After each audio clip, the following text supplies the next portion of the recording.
Sige, hindi na kayo bibitin ngayon. Medyo bibilisan ko lang tong review. Okay, module 2, ano to, same lang, nilagyan ko lang siya ng module 2, pero ito pa rin yun.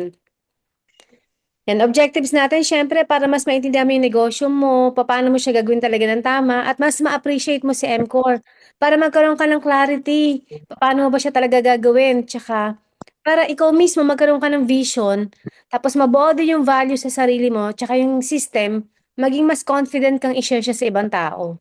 Na, ay, ganito pala yung dapat gawin, di ba? Pag hindi mo kasi alam gawin yung isang bagay, doon ka, ano doon ka naglo-loading, parang, ano nga ba yung gagawin? Gagawin ko ba 'to o hindi? Nawawalan ka ng confident kasi nga hindi mo alam yung isang bagay. And ito yung pinakaimportante, dapat matuto tayong mag-self-reflect always. Ito yung lagi ko sinasabi na dapat wala tayo sa victim mentality, wala tayo dun sa blaming mentality na laging, ay kasi ano, hindi ako nakate ng training eh, kasi ano eh, matraffic eh, wala akong pamasahe. Eh kasi hindi ako kumita kasi yung upline ko eh. Eh kasi, ano eh, kaya hindi ko yan wina-workout. Kasi cheque yung ano eh, payout eh. Kaya hindi ko yan wina-workout kasi, puro kasi. 'Di ba? Kasi kung totoo lahat yung mga sinasabi nila na yan, yung kanilang mga, yung kanilang mga reason, yung mga dahilan nila, di sana walang kumita. 'Di ba? Kaya lang naman minsan di kumikita kasi nga hindi alam yung tamang proseso at minsan kahit alam yung tamang proseso, hindi rin sinusunod. Matigas ang ulo. Merong sariling ano, mundo. Ganun lang yun eh. 'Di ba? Sino ba rito yung matigas ang ulo? Yan type 2 kung matigas ulo mo. Ako rin po dati matigas ulo ko, huwag kayong mag-alala. Si Larry. Okay, hi Larry. Baking susu. Hindi. Ano yun? Korean, Japanese, ano yun? Japanese dish yung dadali nila. Bali, magsasayang sila ng Japanese rice, lalagyan ng tuna sa loob, babalutin ng seaweeds. Nakalimutan ko yung tawag. Onigiri yun. Onigiri. Naglo-loading 51 years old na yung lola niya. Okay. Ayan, kailangan natin matuto mag-self-reflect, extreme ownership, extreme accountability para ano man yung mangyayari sa buhay natin, alam natin na tayo yung gumawa. Walang ibang dapat sisihin. Kung mag-succeed ka, dahil yan ginawa mo. Dahil meron din sa'yong tumulong. Kung mag-fail ka, ikaw yan. Ikaw pa rin ang gumawa. Alright? Yan. Self-reflection is the intentional process of examining one's thoughts, actions, and experiences in order to gain insight, improve performance, and foster personal and professional growth. Yung everyday na ginagawa natin, ano man yung ginagawa natin, nanonood tayo ng TV. Minsan sa TV pa lang, nanonood ka ng ano, palabas. Pwede mo siya laging ihalin tulad sa totoong buhay.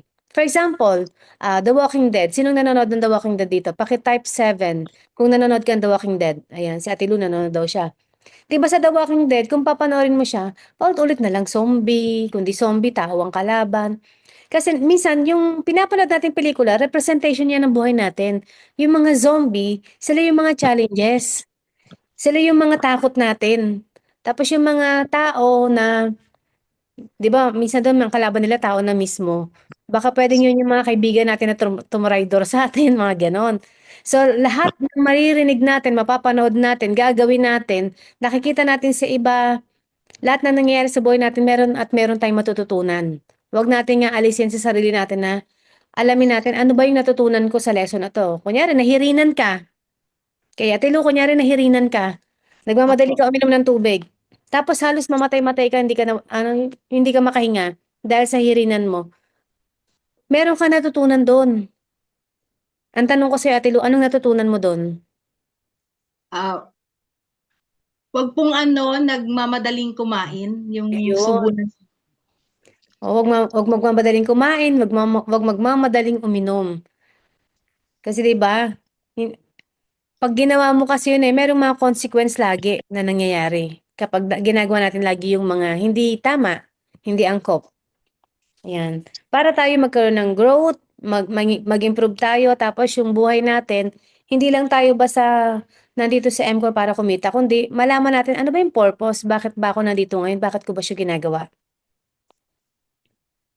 Yan, bakit nyo nga ginawa yung MCOR? Sabi niya, una, pera, para kumita.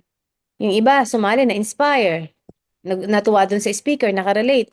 Yung iba naman growth kasi sawa na sila sa routine nila, paulit-ulit, pasok, uwi, tulog, pasok, uwi, tulog. At the end of the day, parang walang growth, 'di ba? Lalo na yung sa mga housewives. Housewives pagkagising, luto, linis ng bahay, papakain sa mga anak, magliligpit, maghuhugas, maglalaba, tapos repeat, luto ulit, ligpit. At the end of the day, hindi ka ma-appreciate ng mga tao sa paligid mo. Parang hindi ka, parang invincible ka na. Wala ka namang ginagawa, hindi ka naman nag-aambag ng pera dito eh. 'Di ba? Masakit pakinggan. Nasasabihan ka pa minsan na ano, na wala, nasa bahay ka lang naman kasi. Wala kang silbi. Mga ganun maririnig mo. And nangyari din kasi sa buhay ko 'yan.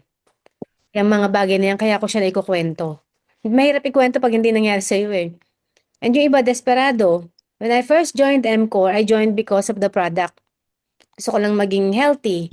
And then, bakit ko tinrabaho yung industry na to? Dahil out of desperation. Pag ikaw ba maraming utang, di ba? Siyempre, kailangan mong bayaran yun. So, halimbawa, meron na ospital na sa pamilya ninyo, ang laki-laki ng kailangan bayaran. Siguro magagawa mong ano eh, magagawa mong isang lap, pati kaluluwa mo eh, mabayaran mo lang, makabili ka lang ng gamot eh. That is desperation. So, dapat ang kilos natin lagi tayo nagmamadali. Hindi tayo kailangan papatay-patay. Kung hindi gumana yung isang bagay sa atin, hindi siya nag-workout, isip agad ng ibang paraan. Kasi hindi naman kasi lahat ng bagay aangkop sa atin eh. And we have to manage our expectations. Hindi dapat sobrang taas ang expectations natin tapos yung effort natin sobrang baba. O kaya mag-effort ka ngayon na sobrang taas, sobrang laki, tapos bukas bababa naman. It has to be consistent. Ang in-expect mo mataas na result, dapat ang effort mo mataas na result and consistent. Okay? Kung ang effort mo maliit lang, dahan-dahan lang, yan, wag masyado mag-expect. Maging ano ka lang, kung gusto mo ng trabahong chill lang, syempre ang income mo chill lang din. Pero otherwise, kahit naman sabihin na kumita ka o hindi ka kumita, pero meron kang natututunan everyday, 'di ba? Gaano ba kamahal mag-enroll sa school para matuto ka? Gaano ba kamahal mag-enroll sa mga short courses para lang meron ka matutunang bago? While sa atin, ang dami mong natututunan eh. Doon pa lang panalong-panalo ka na. Now, your deepest why. I want you to open your mic and sabihin nyo isa-isa ano yung deepest why ninyo. Starting with Ate Lu. Yes po. Yung deepest why ko po, hindi ko alam kung ganun po talaga ka-deep, pero yung unang-una ko kasing concern kaya ako napa-join sa MCOR is dahil nga po ako'y baon sa utang. So yun yung ano ko. Ngayon, naisip ko din po na kung hindi ko maiaahon ang sarili ko dito, isa sa deepest why ko, paano ko maiaangat yung pamilya ko? Paano ko mabibigyan ng magandang buhay yung mga anak ko? Yung Yun po. mabigat yan lalo kapag utang. Hindi kasi siya biro. Ang utang kasi pwede kang hindi patulugin. Yes, exactly, coach. Yes, Pwedeng tama. kumulubot ang mukha mo, pumuti ang buhok mo. Pwedeng maging loading ka, 'di ba? Pwedeng magkaroon ka ng palpitation, heartburn. Hindi po biro ang utang. Ate Vilma, ayan, pwede ka ba mag-unmute? Uy, nawala. Ayun, Ate Vilma, pwede ka ba mag-unmute? O, sinong next? Sinong gusto? Pag kayo inas to unmute ko, yan, salita lang kayo sa mic. Ayan, lahat kayo ina-ask ko to unmute. Yan, pwede kayo magsalita. Sino yung pwede mag-share ng kanilang deepest why here? Maganda kasing sinishare po yung deepest why. Para yung iba, malay mo makarelate sa'yo, di ba? Ay, parehas kami.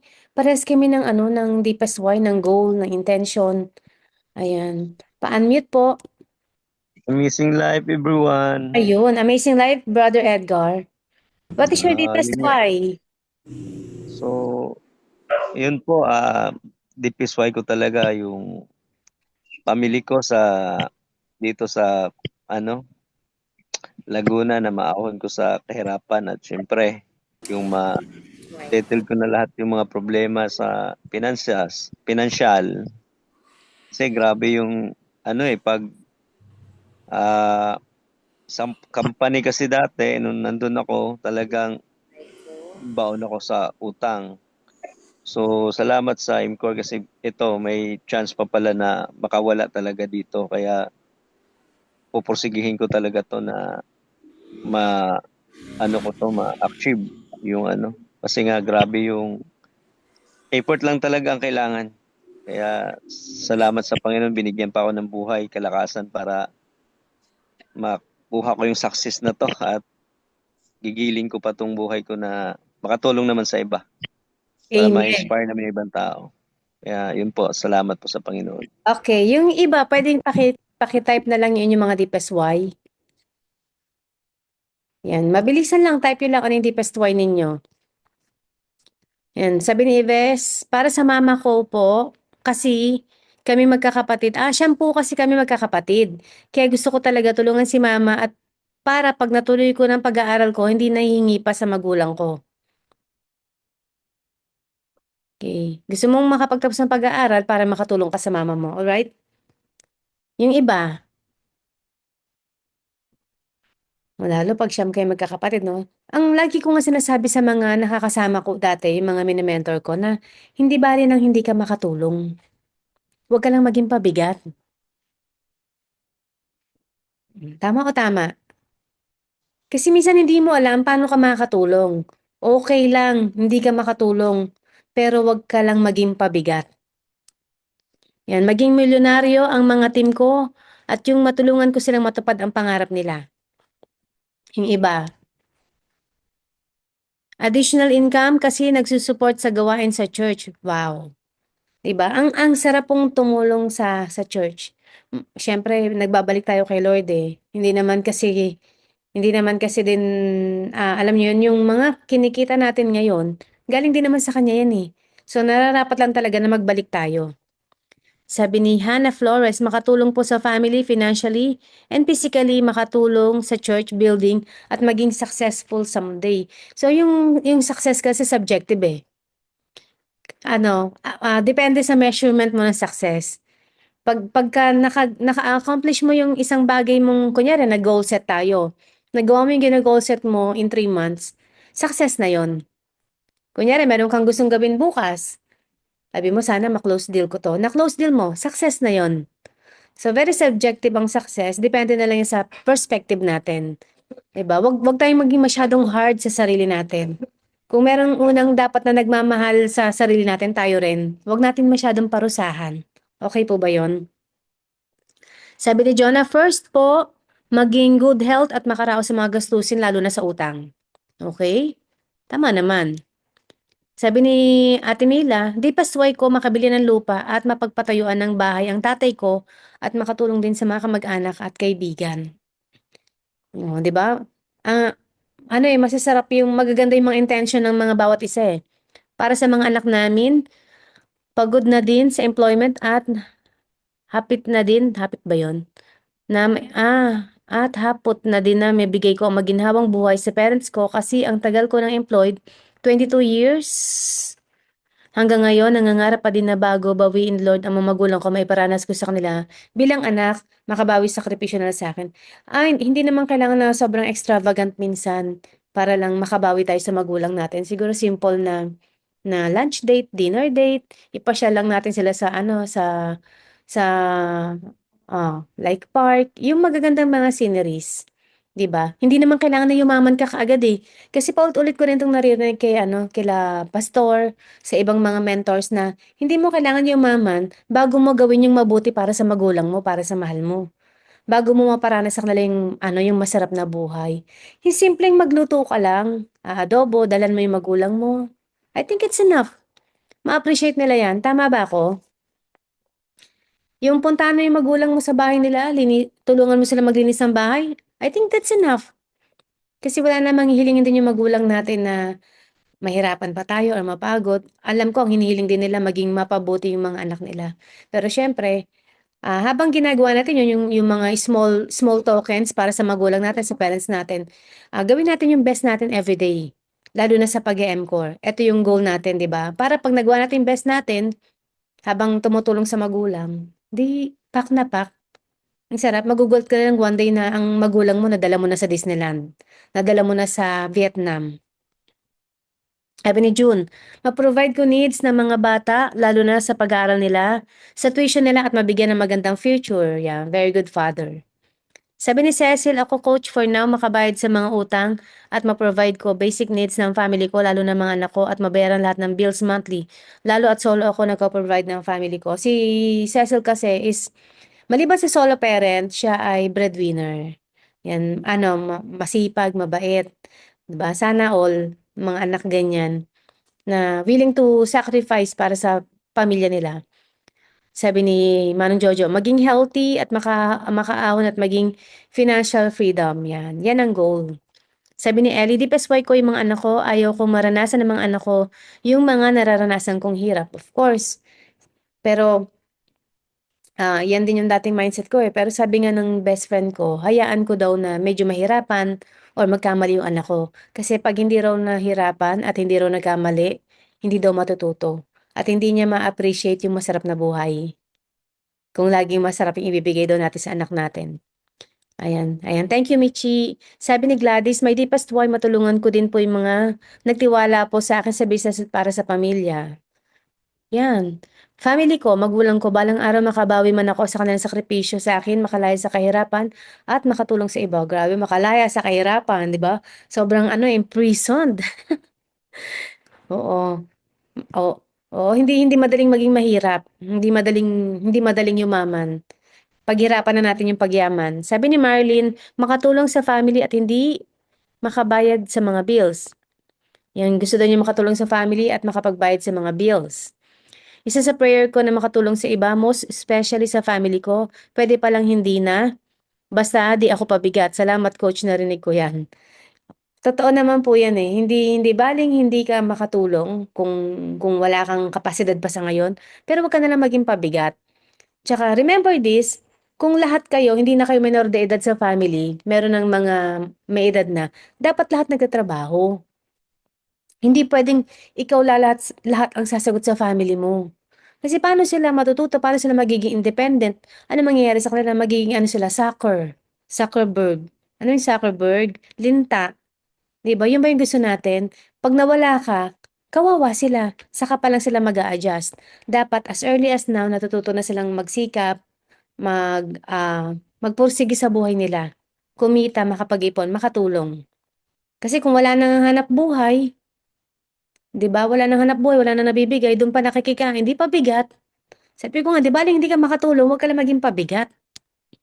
Sabi ni Robilyn, para sa akin po, sa mga anak ko, mabigyan sila ng magandang buhay at makabili po ng sariling bahay at lupa.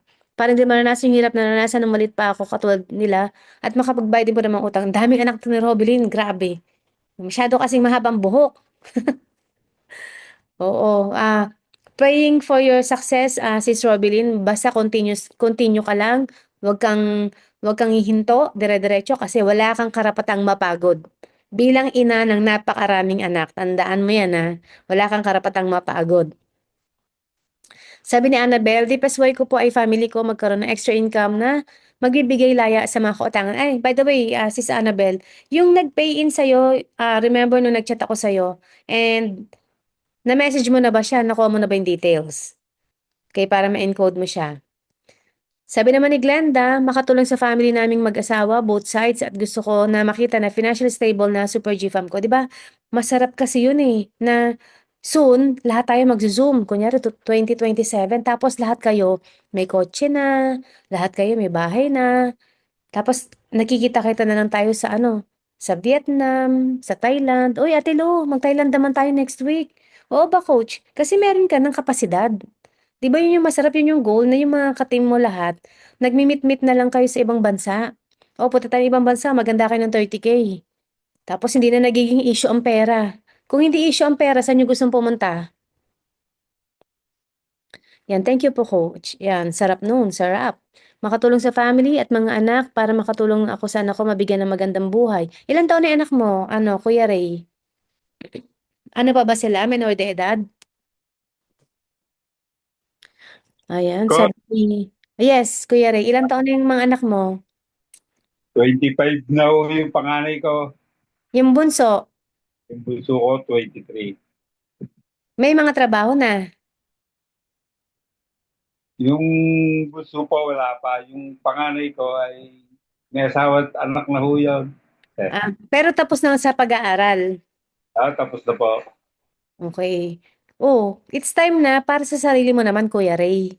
Oo nga po eh. Ano eh, malaki na sila eh. Hayaan mo silang hanapin yung buhay na para sa kanila. Ikaw nandyan para mag-guide. Oo nga po. Okay? Sa ibang bansa po kasi 17 years old, hinihiwalay na yung anak eh, para matuto. Hindi natin kasalanan pagka nabigo po yung anak natin. Kailangan nila minsan mabigo, mag-fail, para matuto. Sabi ni, Ay, yes, kuya. actually, papunta na ho ng Amerika yung kukunin ng asawa. Ayun naman po pali. Oo. Pakuha ka na next time, Charis. Ay, thank you, Kuya Ray. Sige Ayan, po. sabi ni Sir Don, to await a time with patience and humility has taught me to trust the process, to labor on myself even when no immediate reward is visible. Tama naman, kasi hindi naman lahat ng reward immediate na makikita mo eh. Ano, ang pinaka-rewarding kasi, yung hindi mo alam kung may mangyayari ba talaga. Tapos magugulat ka lang isang araw na, uy, grabe, yung hindi ako nag-expect masyado, ang ginawa ko lang yung best ko, dumaan ako sa proseso, tapos grabe, ilan na yung bahay ko ngayon, ilan na yung kotse ko. 'Di ba mas rewarding yun eh, kasi yung sobra kang nag-expect, ang gusto mo kaagad instant. Wala pong instant. Yan, it reminds me that silence can be instructive, delays can be deliberate, and waiting can be a form of growth. Tama. The most meaningful doors open not to impatience but to readiness. Pinahirapan mo ako, sir, doon, English, charis. Yan, the most meaningful doors open not to impatience but to readiness. So, kapag ka kasi impatient ka, masyado kang nagmamadali. Yan, frustration, kakalabasan. Ang success kasi yung success kailangan talaga ng growth para maging handa ka. Hangga't hindi ka kasi handa, hindi mo makukuha yung bagay na gusto mo. Kasi siguro iniisip ni Lord, baka mabigla 'to, bigla akong bigyan ng 10 million tapos mabaliw, 'di ba? Tignan niyo yung mga nananalo sa loto, ano nangyayari? After manalo sa loto, ilang buwan lang mahirap na ulit. Hindi sila handa eh. So trust the process. Yan, all around the work soon. Ayan, loobin ng Panginoon makapunta na ng ibang bansa. Yan, sana may mga passport kayo. Deepest why ko po, kasi si MCOR bigla-bigla nang gugulat. Tatanungin niya, o sino gusto sumama? Kaya dapat may passport kayo. Deepest why ko po, matulungan ko po ang mga mahal ko sa buhay at makatulong po sa ibang tao. Oo. Siyempre, pag may edad na tayo, hindi pwedeng puro sarili din natin. Kailangan nakakatulong tayo sa ibang tao. And sa church. Exactly the point po, Coach Mai. And thank you so much. 'Di ba?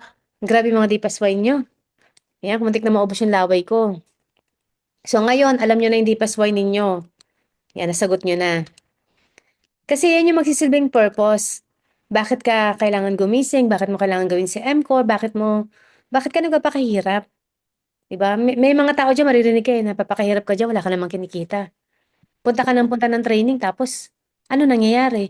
Hindi nila alam, inside you, merong growth. Inside you, may nagbabago, nagkakaroon ka ng transformation. Paki-type transformation. Ang transformation, hindi siya instant. Ang transformation, gradual siya.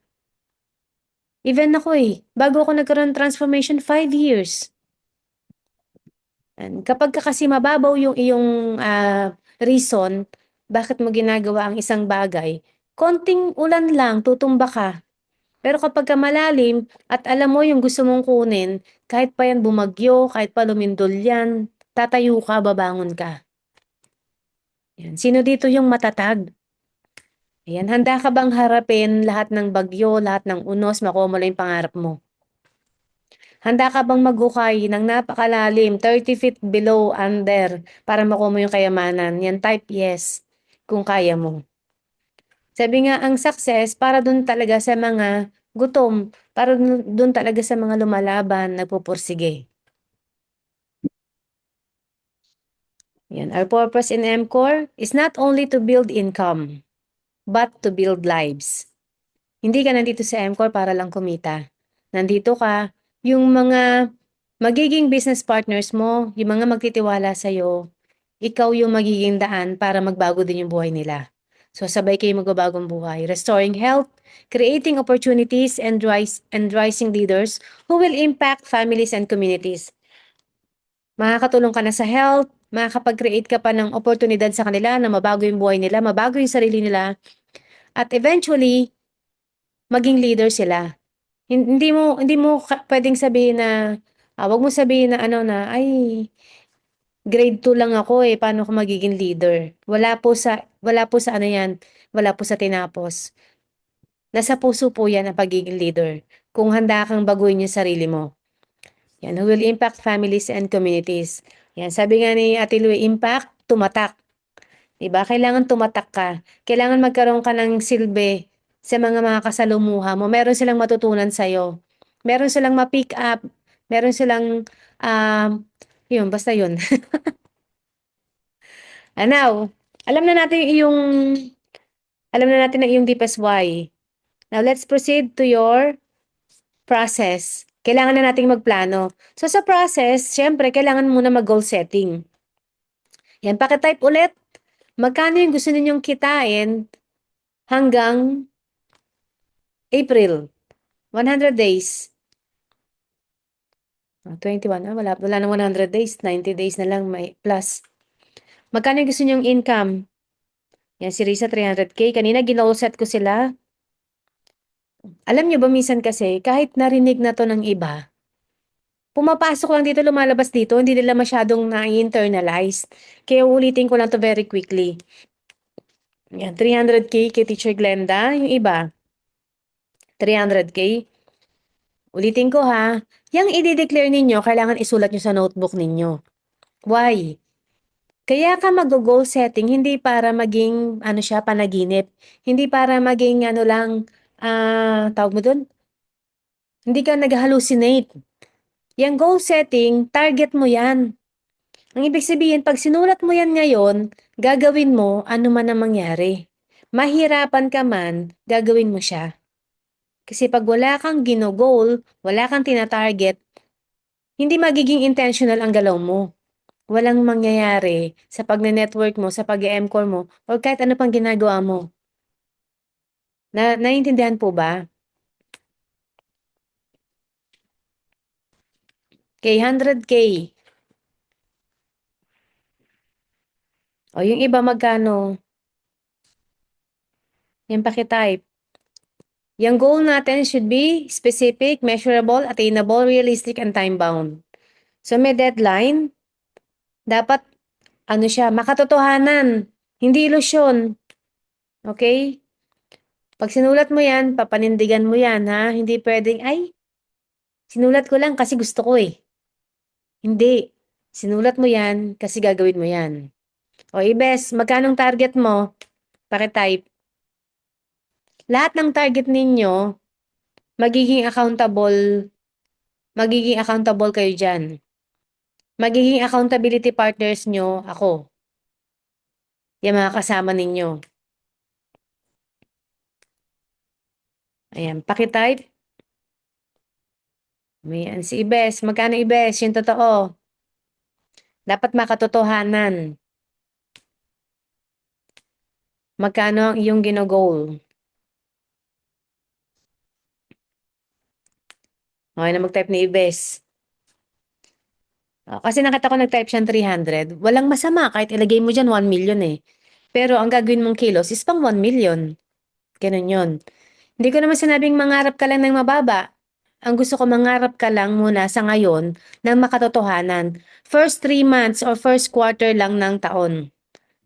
Kasi ito yung magiging simula. Ito yung magiging gasolina or magpapainit ng iyong business. Importante yung nagpapainit eh. Kasi pag hindi siya uminit, hindi siya magtutuloy-tuloy. Para magkaroon ka ng momentum. Yun yung ating goal. O, di ba? Naging 50K. Okay, gagawin ko example si Ibes. Okay. Ayan, Ibes, mag-unmute ka.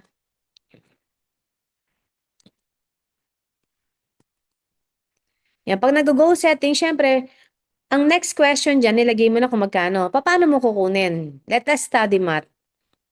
Yan, magkano yung pairing ng wala daw siyang audio. Magkano ang pairing ng hyperimmune? 2.5. Magkano ang pairing ng mini? 1,000. For example, sa retail, Alkaline C, sa 50,000, ilan ilang alkaline sea, Ibes, ang kaya mong ibenta in 1 week?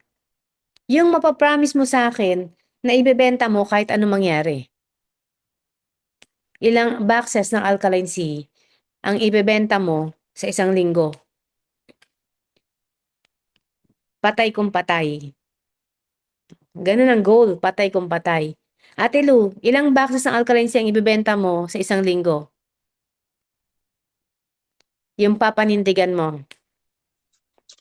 Nagawa ko na po, Coach. Ayun, Yung sige. sa akin, okay po, Coach. Sa 1 week po na AC, okay, 42 per week. 20 po. 20 AC. Opo, sa 1 week. Sa isang linggo lang yan, ha? So, Apo. meron kang ilang linggo sa 3 months? 12. Yes So, po. 20 times 12. 20 times 12 to 402. 242? Wala akong calculator.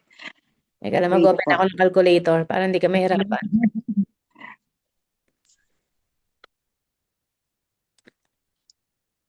20 boxes times 12. 12 weeks to kasi 3 months eh. Okay, baka 240 boxes. 40. Times 300, meron kang 72,000. Kita sa retail pa lang.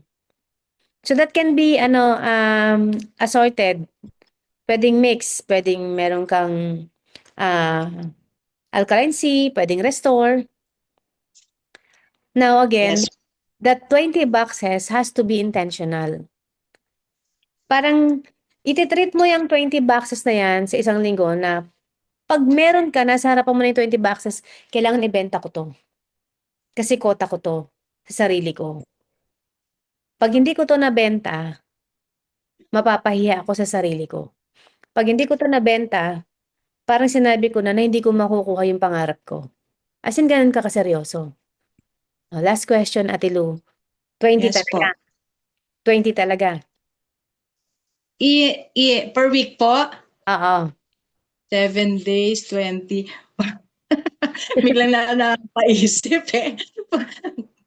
Kasi, Coach, 15 lang. Mas ano pa yon, mas sigurado pa ako. Kasi okay. coach, ang naging problem ko ngayon, coach, kung ma-share, pwede ko lang pong i-share. Karamihan po kasi ng purchase sa member po, yung mga ECE. So Okay, members, hindi siya natin ka-count ha pagka member. yun Kasi nga wala kang po. kita doon.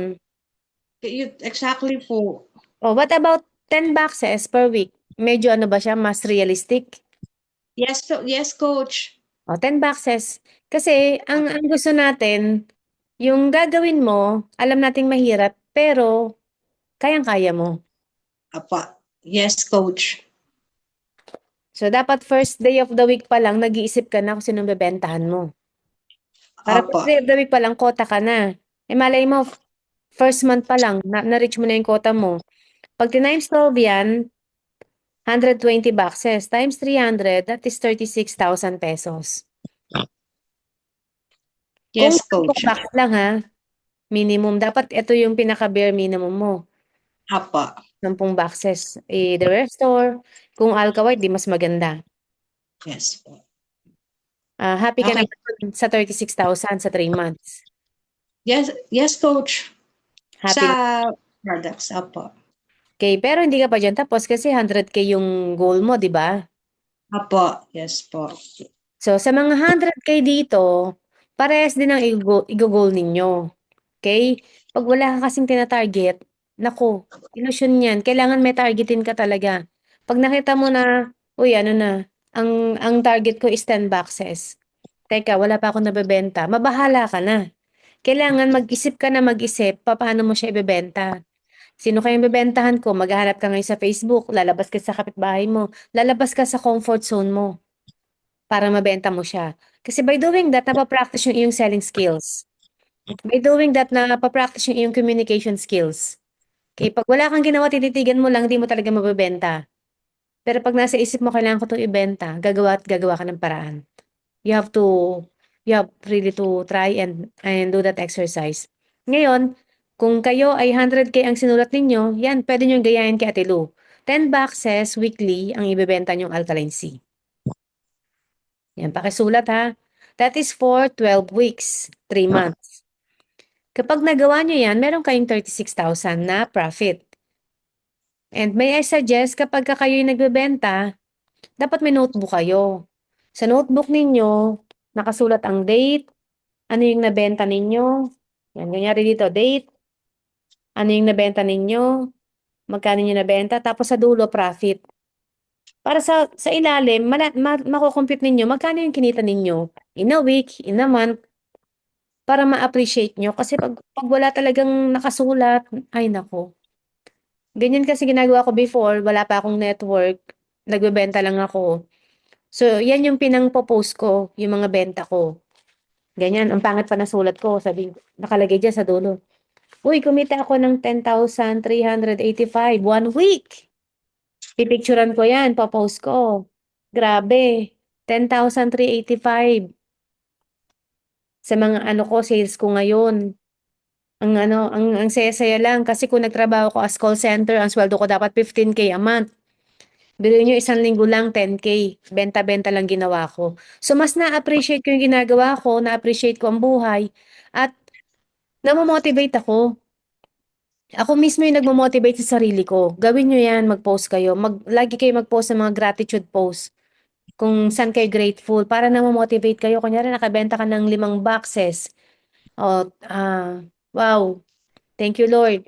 Meron akong 1.5, 2 days na kinita ko. Yan. Kung ikaw rin kagaya ko na naghanap ng extra income, message mo ako, tulungan kita. O, pag nag-post kayo, huwag niyo ilagay kung anong company. Yung mga pang ano nyo, pang-hype ninyo sa sarili ninyo, huwag niyo post kung anong company yan. Thank you Lord. Yan, kumita ako ngayon. So for the caption, pwede kayo magtanong sa amin, Coach, kumita ako ng ganito ng 17K 2 weeks. Ano kayo magandang i-caption? Pwede kayo magpaturo sa amin na huwag kayo mag-hesitate.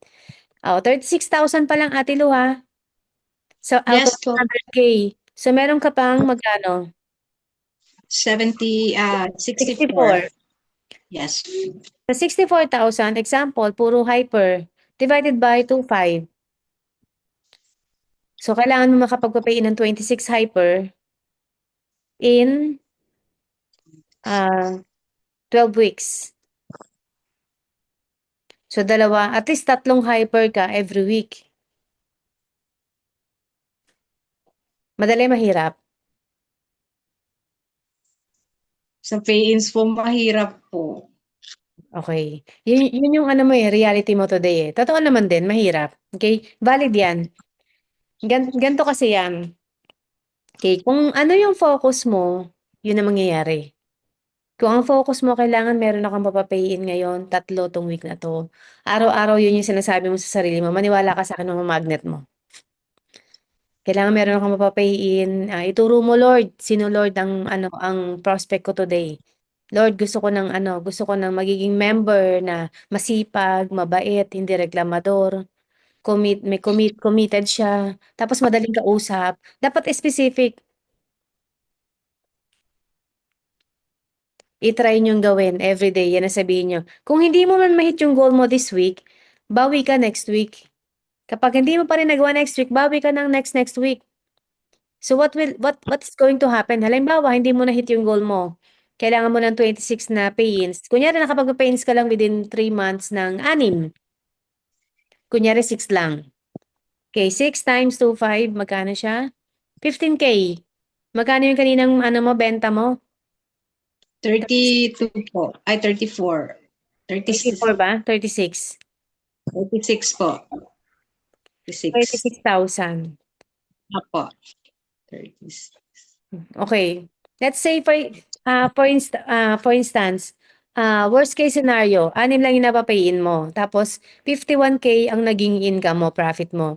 Kasi medyo nahihirapan ka magpapayin. Example lang 51K. Masama pa ba 'yon? Hindi na po. Hindi na. Goods na po. Oh, Opo. pero ang gusto natin, i-push mo pa rin yung sarili mo. I-push nyo pa rin yung sarili ninyo. Makuha Yes o hindi po. ninyo, gawin nyo yung best ninyo. yung 100%.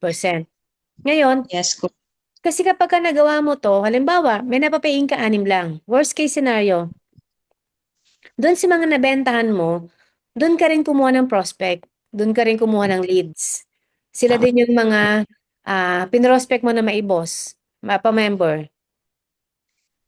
So sa 120 na nabentahan mo, 6 lang doon na nag-member, example.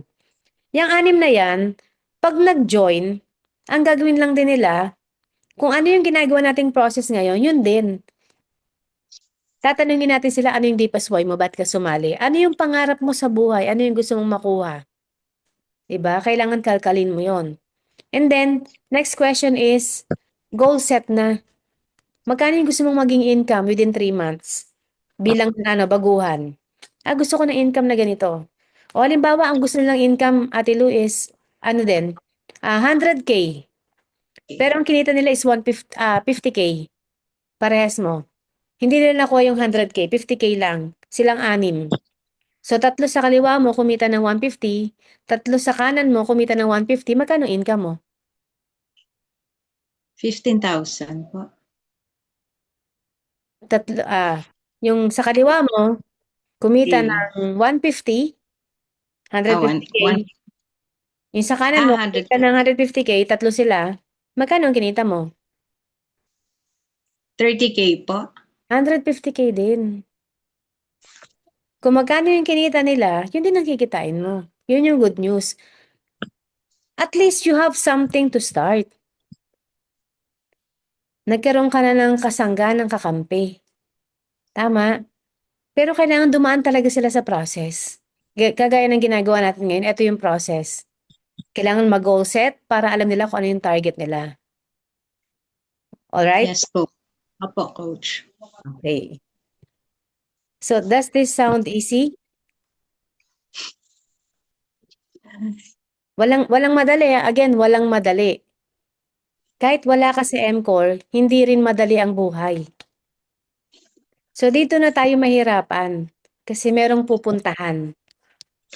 Nagigets ba, guys? Yes po. Oo. Sabi ni Norso, one-on-one selling.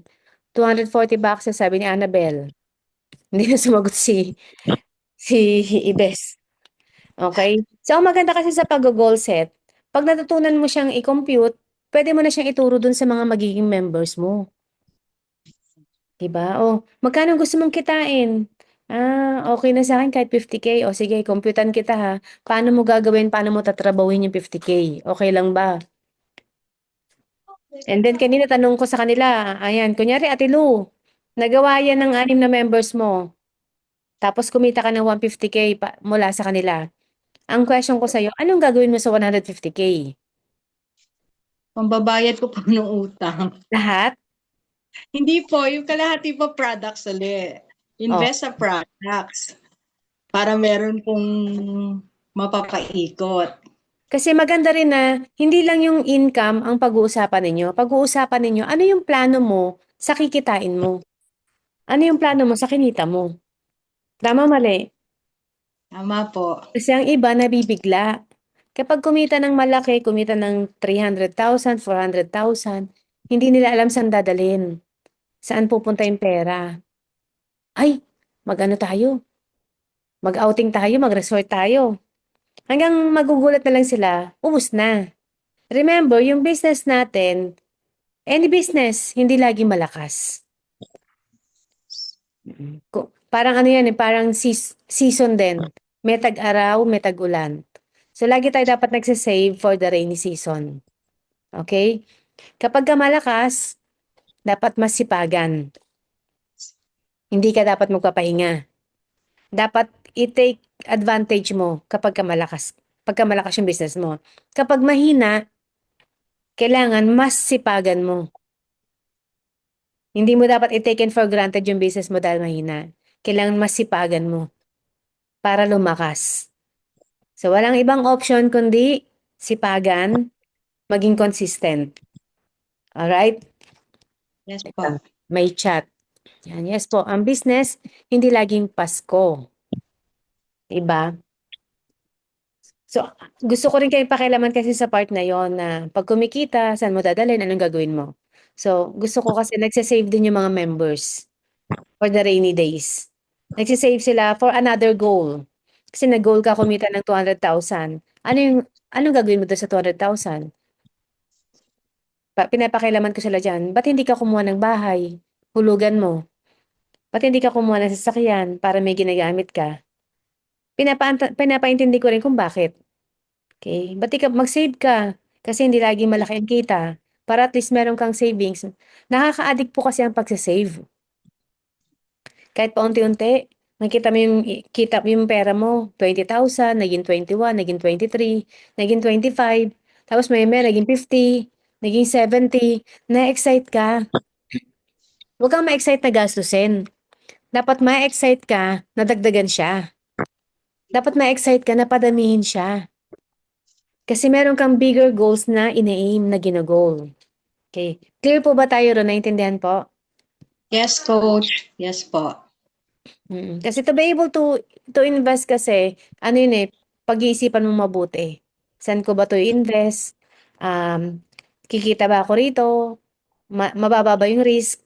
So yun, kasi syempre pinaghirapan mo yung pera eh. Concerned lang ako. And then when you have already your goals, so syempre mag-i-strategize na tayo. Ayan, dito na tayo ngayon sa process. So syempre sa MLM, we have these 5 fingers. Ito yung isang imamaster natin. Kapag nag-join yung isang member sa atin, sa MCore, sa community natin, di ba, wini-welcome natin. And then, as sponsor, ginol set mo. After mo i-goal set, kinuha mo yung DPSY. Then next is, papa-attendin mo siya ng mga trainings. Kailangan maka-attend siya ng mga trainings. Pa-attendin mo lagi. Yan yung ano mo, yan yung trabaho mo as an upline, as a sponsor, na to make sure na sila maging equipped, maging skilled sila pagdating sa business natin. Alam nila kung ano yung gagawin nila at ginagawa nila. Hindi yung ano lang, hindi yung basta suntok lang ng suntok sa hangin. Pati yung gagawin dapat targeted din. So pag pinaten mo sila dapat ng boss, laging, basta may Zoom, paatenin nyo. Walang bilang-bilang. Hangga't merong training, pa-attendin nyo kasi para sa kanila yan, para magkaroon silang transformation. Kasi ang transformation, hindi yung nag-attend ka lang ng 5 boss, 5 leaders training, 5 magbabago ka na, hindi. Maniwala po kayo sa akin, hindi. Kailangan, hangga't nandito ka sa business na to, nag-aaral ka pa din, uma-attend ka pa din. So kahapon lang, nag-attend pa ako ng trainings, may bayad. Magkano Risa binayaran ko? Kasama ko si Risa doon eh, pinasok ko siya, pinuslate ko eh. 10K. Yung binayaran ko lang kahapon 10K ha, pero may initial pa akong binayaran before that. Etong 10K, iba pa to. So itong mga natututunan ko, yun din yung mga tinuturo ko sa inyo at ituturo. Pero bago ko ituro yung mga yon, kailangan ito muna mga basic. Kasi hindi ko kayo pwedeng turuan ng advance pag tong mga basic hindi pa natin kabisado. Ito kasi yung initial talaga natin kailangan na matutunan. Okay? Sa 5 fingers, ito yung mga importanteng kailangan natin matutunan. Yung prospecting, paano ba mag-prospecting? Yan. Gagawa ka ng prospect list. As an upline, yan, isulat nyo po to ha, kasi magkakaroon kayo ng mga downlines. Guys, as an upline, pagawin nyo po ng prospect list naman siya. So, ano yung unang proseso? DPSY, and then goal set, and then, paglistay nyo ng prospect list, at least 100. Lahat ng humihinga prospect. Kailangan nyo lang silang i-categorize or i-identify. A, B, C, D. A, may pera na, meron pang needs, quality prospect. Ito yung mga key person. Yung B, may pera, pero wala namang pangailangan. Pwedeng hindi kailangan yung product mo. C, walang pera, pero merong needs. Pwedeng mga empleyado, kulang yung sahod. Yung D, wala na siyang pera, tapos wala pa siyang kailangan, wala pa siyang pangailangan, walang kwenta. Lahat ito ay kakategorize. So, walang itatapon dito lahat prospect. Kasi hindi natin sila pwedeng i-judge na, ay, wala naman tong ano eh, tambay lang to eh. Malay mo naman tambay, tapos matalino pala. Yan, prioritize low-hanging fruit or key person.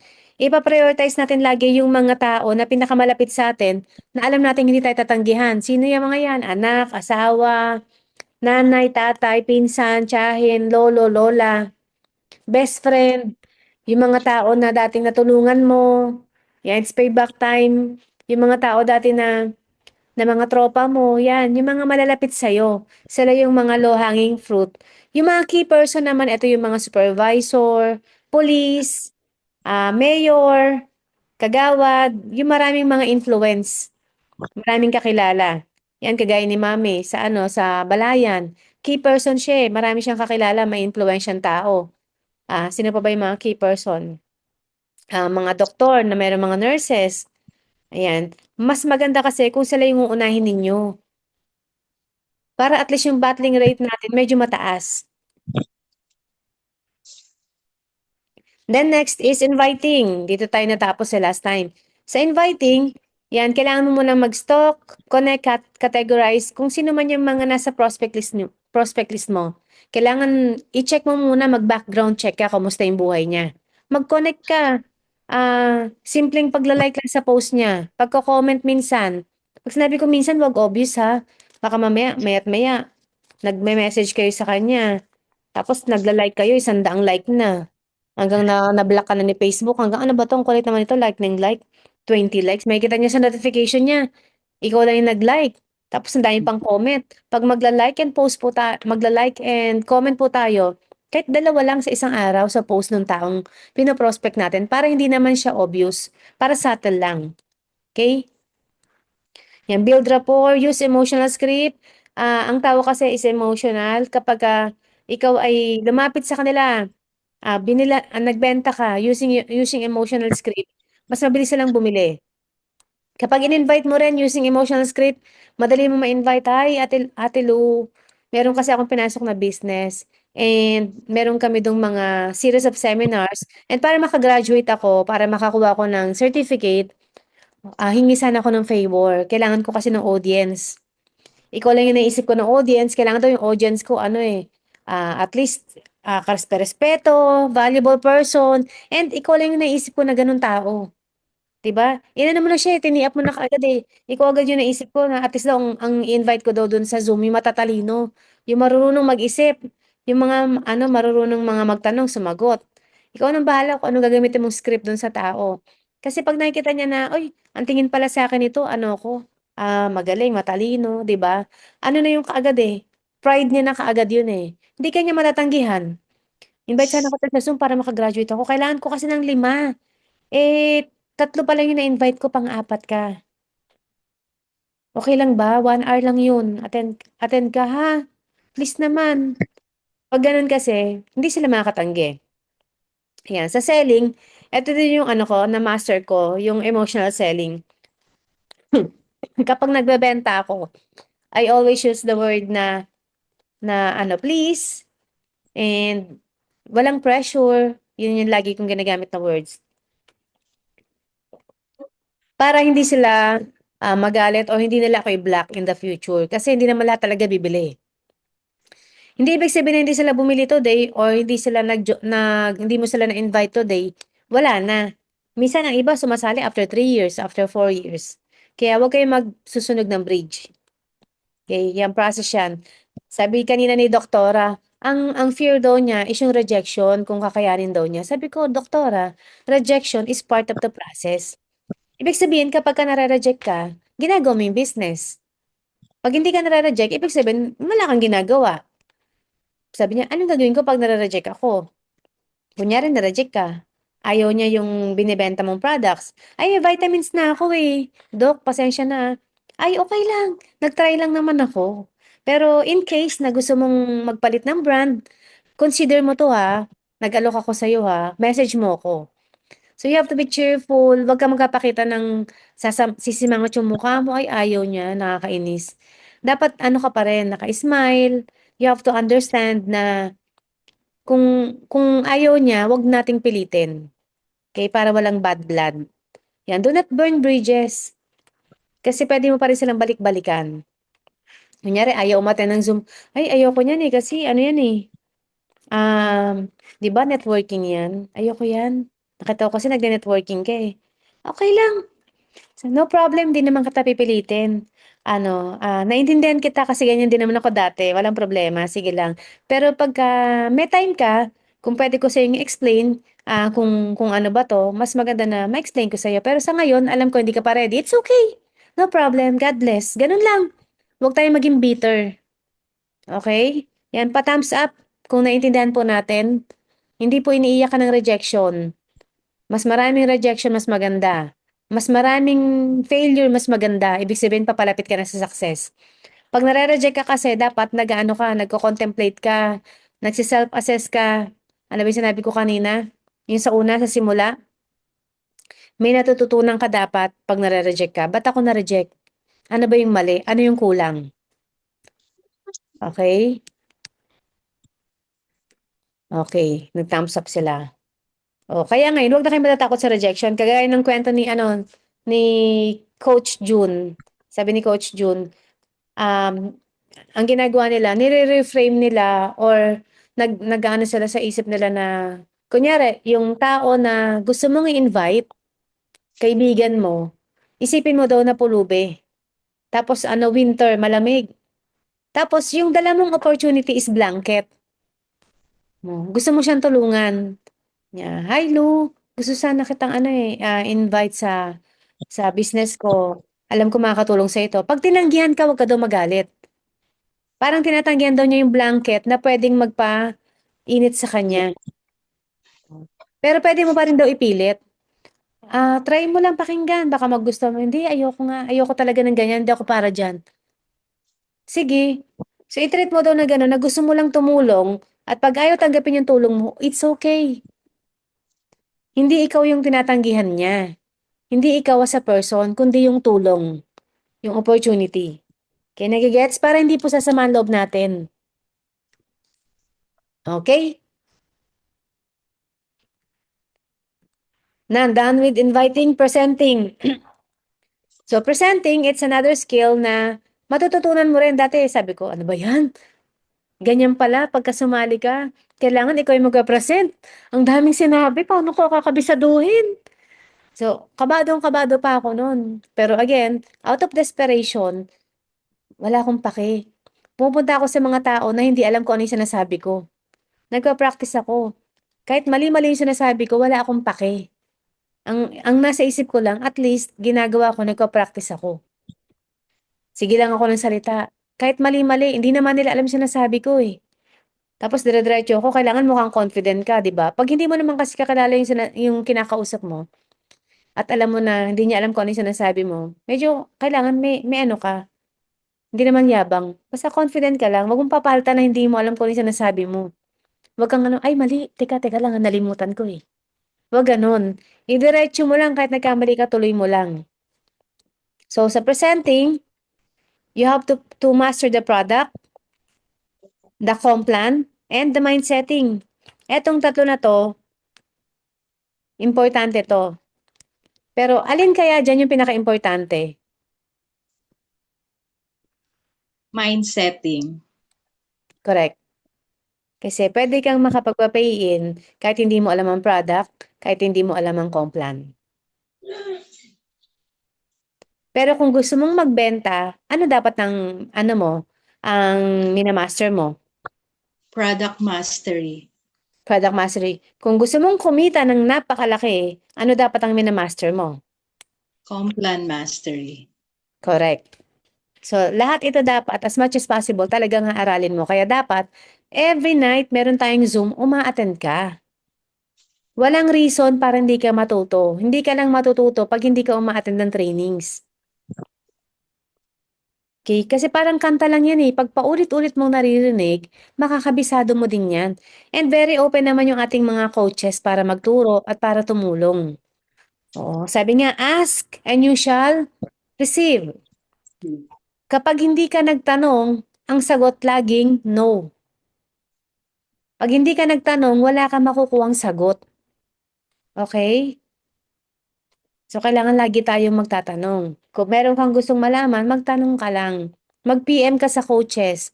Kung medyo yung tatanungin mo is tingin mo alanganin and hindi siya magandang basahin, wag nyo naman sa GC na isend. Okay? Yung tipong nakakanega, yung i-message mo, tapos sa GC mo isesend, wag. Para mo ng awa, please. wag sa GC, mag-message ka directly sa coaches. Ask me why. Why po? Kasi mas nakakahawa po ang negative kaysa positive.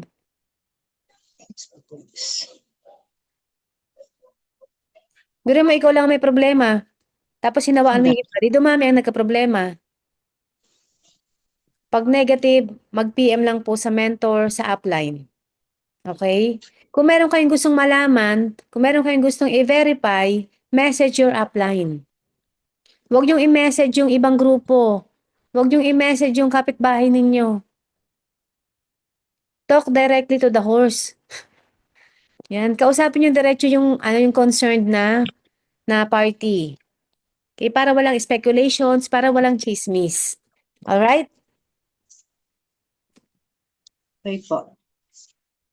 Yan. Product mastery is for selling. Ang mind setting is for selling too. Kailangan din po talaga yan. Very important ang mind setting. Ito kasi yung parang magiging ka na, malawak na yung pangunawa mo when it comes to selling. Doon sa mga psychology ng mga tao, psychology ng paano nila tatanggapin yung mga sinasabi mo, paano mo i-reframe yung kanilang mindset. Importante po yung mind setting. And Complan Mastery para yung income mo ma-maximize. Now, we have Revalida and Demo Drill Check.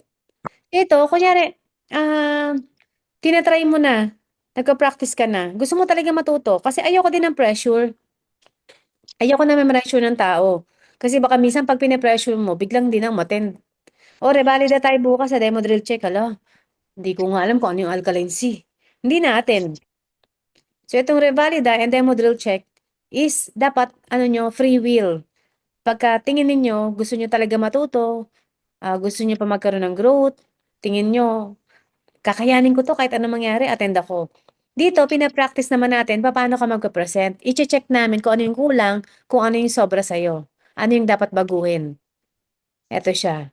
Gagawin namin, tapos gagayahin mo. Yun yung demo drill check.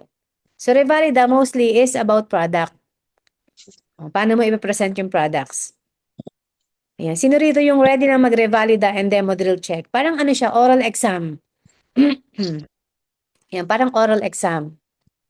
Yan, sino po dito yung na ready na? Yan, Revalida, my favorite. Diyan po lumalab na ang utak ng mga sales people namin. Malaking tulong sa akin na makinig dito. Naging malawak ang pag-explain sa customer. Yan, thank you po, Ate Nors. Ayan, pwede na tayo mag-revalida. Siguro ako ng lugar. Magre-register kayo with Abby.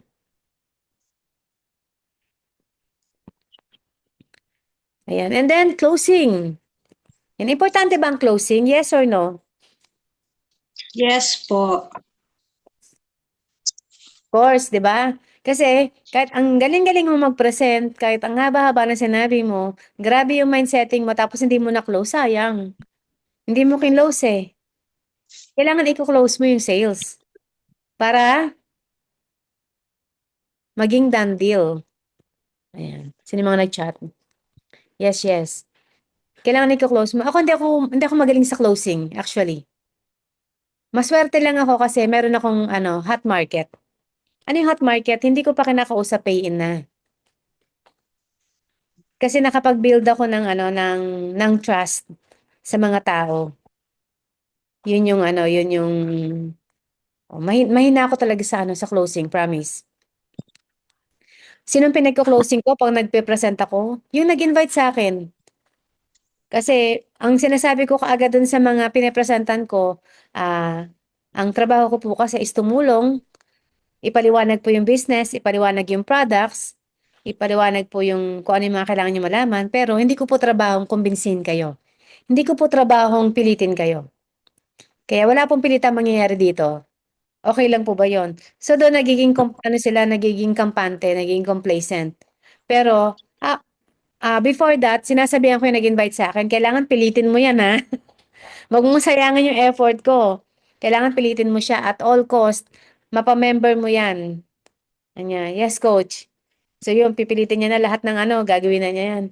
Mag-join ka na, pagtutulungan natin to. Siya yung gumaganon, hindi ako.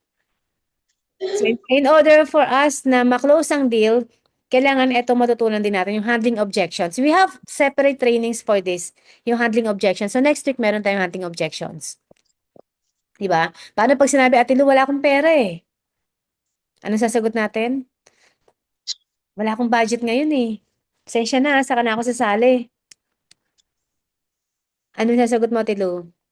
O yung mga nasa chat, anong sasagot niyo pag sinabing walang pera? Tawa si Edgar eh. Totoo yan. Hindi talaga ako namimilit. Pero pag kaibigan ko, pinipilit ko. Kasi syempre, hindi man nila ako kilala. Sabihin, kulit nito ah. Anong sasabihin ninyo? Paano niyo sasagutin pag sinabing wala akong pera, wala akong budget pa eh? Pasensya na ah. Oh. Paano niyo i-handle yung objections na yon? Yan, Risa. Nalimutan na ni Ate Lu. Yan.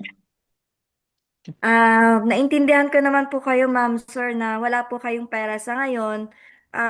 Ganun din naman po ako dati. Wala rin po akong pera. Pero yung nakita ko kung gaano kaganda yung negosyo, ginawan ko lang po ng paraan. Kasi nung mga nakita ko rin po na ginawa yung negosyong tong, alam niyo po ba, yung dating problema po nila sa pera, ngayon hindi na po. So, lahat naman po ng bagay nagagawan po ng paraan. Okay, tanungin natin si Ellie. Ellie, nandito ka ba? Kapag sinabing walang pera, anong sasabihin mo?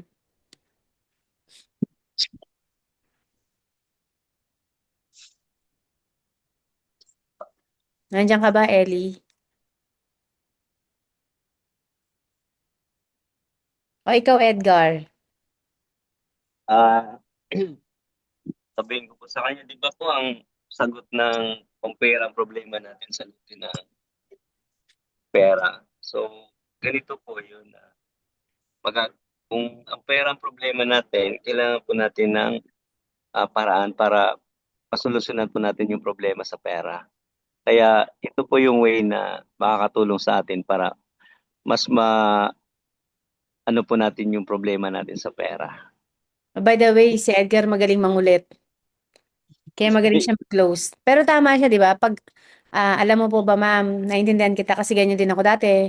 Wala akong pera, baon pa ako sa utang. Pero naniniwala po ba kayo na pag ang problema natin pera, ang sagutin po dyan ay pera din? Problema mo ngayon pera. So, kailangan niyo po to, yung business na to. Gawan niyo po ng paraan. Gusto niyo turuan kita gumawa ng paraan, ma'am? Oo. Sabi sa'yo ganyan, pwede ka mangutang sa ano mo, 10 kaibigan. Babalik mo rin naman kaagad eh. So, maraming paraan para sagutin yung mga certain objections. So, separate training to ha. Hindi ko to gagawin ngayon. So, ano pang mga objections muna? Last one. Bago ko ilipat sa iba. Kapag sinabing Wala walang oras, yung ba yun, Tilu, sabihin mo? po, wala pong time. Ano sasabihin mo? Pag sinabing wala akong time eh, pasensya na, busy ako. Ang ano ko po kasi diyan yung binibigyan mo ng panahon kung ano yung priority mo. So kung ang time ang problema mo, matutulungan kita diyan na iayos yung schedule. Kumbaga time management lang kasi yan. Okay, how would you properly answer that objections, Riza? Ayan. Wala akong time, pasensya na. Wala akong oras. Okay, sir. Ma'am, I totally understand naman po na lahat naman po tayo talaga busy. Busy po tayo sa family natin, sa trabaho, marami tayong mga responsibility. Pero alam niyo po ba, yung mga busy na tao are usually the one who nagsasucess dito. Kasi ma'am, binavalue po kasi nila yung time and they use it wisely po. Dati rin po, wala rin po akong oras eh. Actually nga po, kapag ginawa niyo po itong negosyong to, yun po yung magbibigay po sa inyo ng mas maraming oras sa pamilya niyo po. Oo, at kung wala po kayong time, sir, huwag ka mag-alala. Ako maraming time. Bibigyan kita ng maraming time. Lahat ng mga papakuusap mo, lahat ng gusto mong mga puntahan, pupuntahan ko. Pwede niyo sabihin yun, i-offer niyo yung sarili niyo yung time. Okay? Yan, handling objections and rejections. Yan, i-handle natin yung rejections ng, gracefully. Dapat, hindi tayo pikon. Okay? Yes po. Yeah, we handle objections and yung rejections, okay lang yan. Yan, walang pera, scam, walang time, hindi priority, legit ba yan? Sumali na ako dati sa ganyan, walang nangyari. Meron palang karugtong, hindi ko to. Kakagawa ko lang kasi nito. Itatanong ko sa asawa ko muna. Ito yung usually mga objections ng mga tao. So para ma-close mo, kailangan alam mo tong sagutin. Kailangan ma-justify mo yung mga nila, ma-handle mo properly yung objections nila. Pag nangyari kasi yon na wala na silang magiging tanong sa isipan nila, okay, sige, gagawin ko ng paraan. Okay, sige, join ako. Yun yung magiging next step. Okay? Oh, sino yung yung iba rito, bibigyan ko ng time. Ano yung usually naririnig ninyo na sinasagot sa inyo ng inyong client? Kaya nahihirapan kayong i-close. Yan, meron ba dito magtatanong o magsasabi? Actually, ang OFW madaling pa-pay-in eh. Kakausapin mo lang mabuti na, sis, di ba? Hindi naman tayo forever na mag-Hong Kong. Darating ang time, magkakasakit tayo. Darating ang time, magiging na tayo, senior. Hindi na tayo pwede mag-Hong Kong. So, dapat ngayon pa lang, mag-business na tayo. Pero ang tanong, anong business? Kaya nga kita pinapa-join dito sa MCOR kasi mura lang. Tapos pwede mo na siyang simulan kahit nasa bahay ka lang, kahit anong ginagawa mo. Tapos dito, grabe yung group support, grabe yung community namin. Maraming support, maraming trainings, matututo ka. Unti-unti. So yung 20K, pwedeng magbago yung buhay mo. Huwag mo nang pag-isipan pa. Pwede mo siyang i-compare sa insurance. Insurance, nagbabayad ka monthly. Dito, isang bayaran ka lang.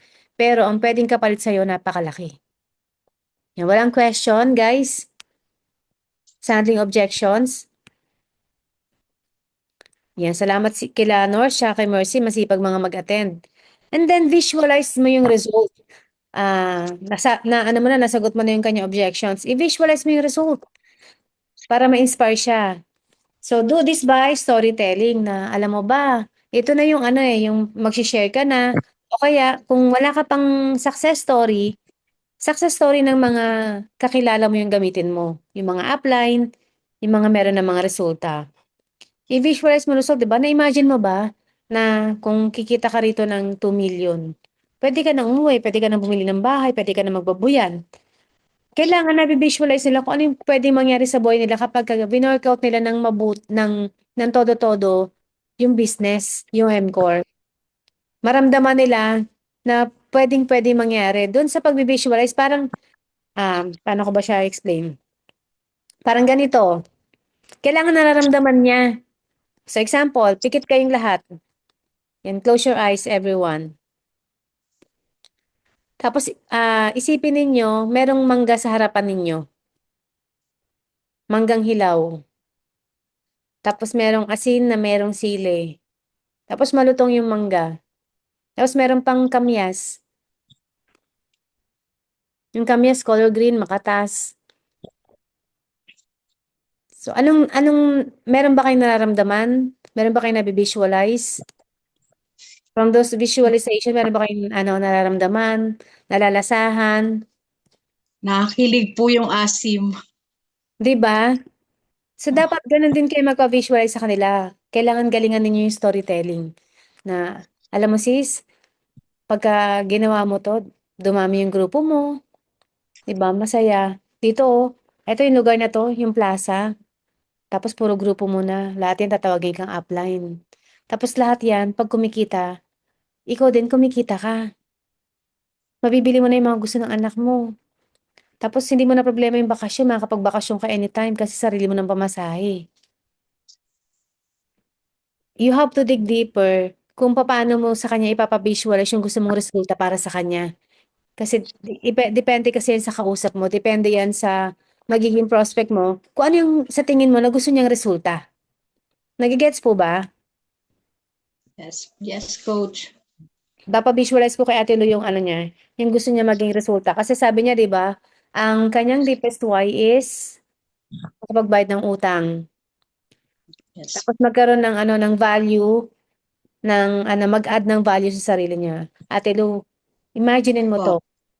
Lumaki yung grupo mo, unti-unti, tapos dumami, hindi na napigilan, tapos nag-goal set. Nakita mo yung second batch na nag-goal set mo, 50K, pero naging sila, dahil may kasama ka na, dumami sila 20 na. Sa 2050, 1 million sa left, 1 million sa right. Meron ka ng 1 million. Na-imagine mo ba? Yung utang mo bayad na. Tapos, ano yung gagawin mo dun sa rest ng pera? May naisip ka na ba, Ate Lu? Anong gagawin mo dun sa 800,000? Yes, coach. Anong gagawin mo sa 800,000? Siyempre, magtatabi po ako ng para savings, pero kasi po, di ba, kasama po dun sa dream board ko, yung magkaroon po ng physical na office yung ano namin, yung sa telecom ng husband ko at makapagdagdag po ng sasakyan. Oo, ayun. Ipapa-visualize mo, dun pa lang sa kanyang deepest why, yung visualization, dun mo kukunin. Diba? Kaya nga kinakausap natin sila mabuti, diba? Ano ba yung pangarap mo? Ano ba yung goal mo? Ano ba yung deepest why mo? Kasi para dun sa dulo, yung visualization, mabibigay mo. Kasi kasama to, part ito ng closing. And pag nagpe-present po tayo, as I've always said, dapat po in form of pagkukwento, storytelling lang. Huwag yung parang teacher, huwag yung parang nagle-lecture ka. And lagi mo siyang tignan sa mata. Tignan mo, kung marami sila, tignan mo sila sa mata. Tapos mag-smile ka. Pag malungkot, di ba? Maglungkot ka rin ng muka. Tapos may mga ano ka rin tonality, nagugulat, nabibigla, nanggugulat ka, magpapaiyak ka. Yan. Mama-master nyo yan, huwag kayong mag-alala. Ano tayo, on process, lahat.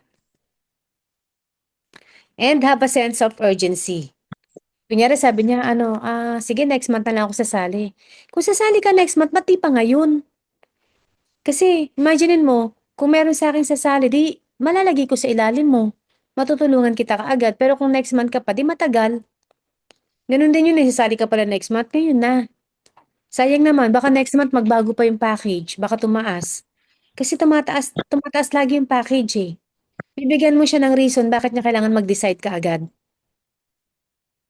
Okay? Isang reason, pwede mo sabihin nga yung magbabago yung package. Pangalawang reason, kung meron kang pang fishball, alam niyo yung fishball? May napapayin ka. Hanapin mo kaagad yung iyong sunod na prospect. Kunyari, napapayin ko si Elizabeth Johnson. Hahanap ako ng sunod kong prospect. Ay, si Ate Lu. Ito yung prospect ko. Ate Lu, sumali ka na. Kasi may sumali sa akin. Pag sumali ka ngayon, ilalagay ko siya sa ilalim mo. O di meron ka na kaagad downline. Di ba? Meron siya pag-iisipan na, o nga no, sayang yun. Downline ko na yun. Nag-join si Ate Lu, dalawa na yung pay-in ko. Pupuntahan ko ngayon si Ann. Ann, sumali ka na. Kasi merong dalawang sumali sa akin, ilalagay ko sa ilalim mo. Paparisan mo na lang yun. Eh kung mukhang masipag pa yung mga yun, sayang naman. Nagkikreate siya ng sense of urgency. Nagagamit yung fishball.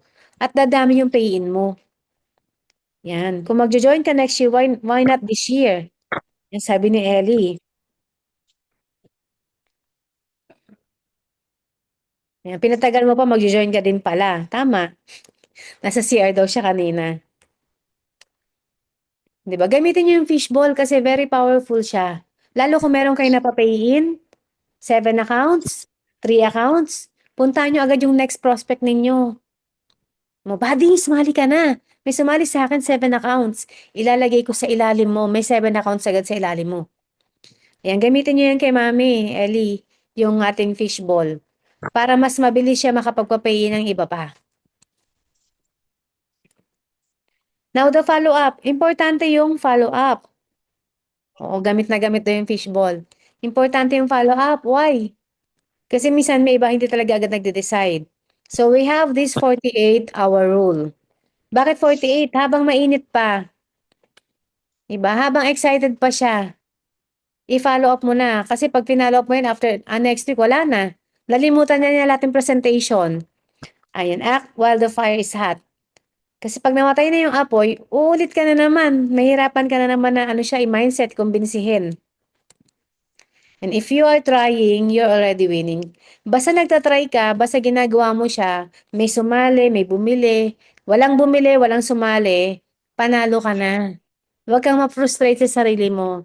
Maging mabuti, mabait, at saka mahalin mo yung sarili mo. Huwag kang ma-frustrate. Dito ba si Mama Labs? Sanay kita eh. Hanapin ko, wala. Wala ang person. Walang signal sa walang signal sa Ete. Mm-mm. Hindi, walang masama kung hindi ka nakapagpa-pay in, kung hindi ka nakabenta, walang masama. Ibig sabihin, kailangan mo pa mag-aral. And wala namang masama kung mag-aral, di ba? Kaysa naman manatili kang bobo. Sino gusto nito maging bobo habang panahon? Ang harsh, di ba? Sino yung gusto? Sino yung ayaw? Type 8 kung ayaw mo maging bobo habang panahon. Kung gusto mo may magbago sa buhay mo, kailangan tumalino ka. Yan, si Risa. Si Risa lang. Kayo ayaw nyo. Ayaw nyo tumalino. Ayan si Michi. Ayan, tomorrow, do not forget, meron tayong boss with Enchong and Stan- si Sunshine. Yan, mag-invite kayo ng mga guest. Kung pwede, ano nyo muna kapamilya nyo muna, asawa nyo, anak nyo. Sabihin nyo, makinig ka lang. Kasi, meron ako hindi maintindihan, itatanong ko sa'yo sa huli. Gusto ko makinig ka lang para at least, mas ma-justify kung bakit ko siya nagustuhan. Kasi minsan yung pakikinig na yun ng kamag-anak natin, dun sila nagjo-join. Yan, paatinan nyo.